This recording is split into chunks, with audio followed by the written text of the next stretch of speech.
and let us all do we can to build a better future. This is some fantastic work, and this was sent to me by a great investigative journalist who's been doing a lot of great work on the Mikasa Network. And this is a continuous story of the update, what's happening with the Colonial Pipeline, and I'm going to work definitely hard to get him on our show as well, because I think it's important that we hear his voice as well. And that is Robbie Yeager, and this has to deal with, again, North Carolina regulators take Colonial Pipeline to court over 1.3 million gallon spill.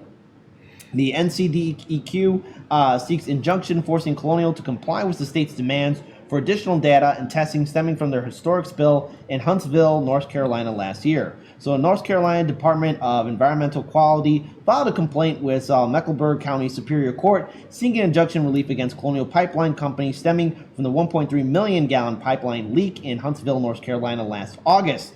The complaint aims to make the state judiciary to compel Colonial to provide a laundry list of data to regulators, most of which the company has repeatedly refused to provide, such as an updated overall volume estimate of the release, which stands currently as the second largest inland pipeline spill in U.S. history. Again, the NCDEQ believes it will surpass the previous record of 1.68 million gallons in Minnesota in 1991 before all is said and done, according to the document. The motion document filed in court this morning states that Colonial has failed to provide the department with statutorily mandated essential information to the size of the spill, adding that such information is essential to planning and directing cleanup activities and abating the substantial harm to both people and environment. The DEQ also asserts that the company has failed to adequately delineate the vertical extent of the containment, how deep it goes, and even goes as far as stating Colonial is using their cleanup equipment lackadaisically.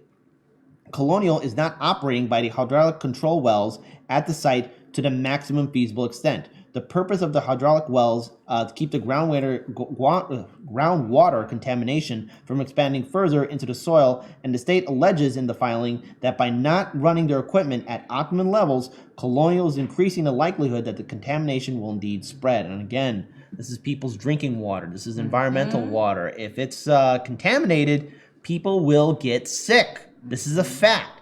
And again, no one knew about the spill. No state regulator or federal regulator found it. Not even Colonial Pipeline even found it. Do you want to know who found it? 2 kids on ATVs. Just driving by. They found it. And thank God that they did. But I wish it wasn't them that found it. But they did find it. And as Daniel has said, as Kira has said, as I have said, pipelines leak. Pipelines fail. They fail. So again, the spill in Huntsville occurred in August of 2020 when 2 teenagers, again, as I stated before, riding ATVs through the Euler Nature Preserve discovered a leak and reported it to local authorities. Because of Colonial's outdated leak detection method, the leak was active for days, possibly weeks prior to beginning detected and repaired, leading to a saga involving state regulators asking questions that Colonial claims they can't answer. How convenient. The pipeline is still pulling petroleum out of the ground at the average of 1,000 gallons per day, and at the time of the complaint's writing, more than 1.3 million gallons of gas has been recovered from the site. It's also worth mentioning that in their most recent report on the spill to federal regulators prior to their settlement, Colonial had said they had lost approximately 170,000 gallons. Even if that number is conservative, it would still place the current known volume up to 1.47 million gallons. Again, fantastic work from Robbie Yeager from the Mikasa Network.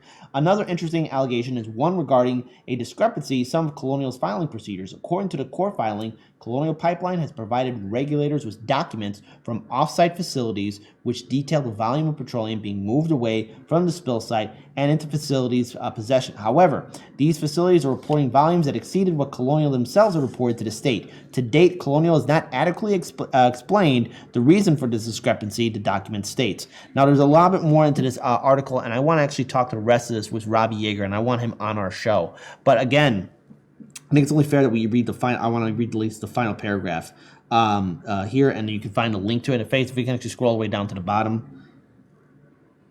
if we scroll all the way, because there's a link there I want our viewing audience to find so they can read for themselves too. Right there, that's the final paragraph. The complaint filed in courts do not preclude the DEQ from assessing any civil penalties related to the violations, nor does it exempt Colonial from any further enforcement actions to possibly being brought forward by the department. You can view the full complaint here, and there's a link there as well for our viewing audience and for anyone that checks out this story in the show notes and description box below. Click on it as well. Also, be sure to follow Robbie Yeager, who's been doing phenomenal work on this story. Look, pipelines leak, pipelines fail. And the fact that, again, Colonial has been giving back and forth information about really how much has been happening at their site and why they're not using their facilities or their equipment to the fullest extent and cleaning up their own mess. It says a lot about who is protecting Colonial Pipeline and actually what kind of environment Colonial Pipeline has been living in for some time, because they know that they can get away with this. So that means they have somebody or people in Washington, D.C. and in North Carolina that will go to bat for them. And the Colonial Pipeline not only just goes through North Carolina, it goes through a whole bunch of other states. And it wasn't too long ago where we covered on this show where apparently Russian hackers shut down the pipeline for, money, which, again, very convenient at the time when that leak was also happening as well.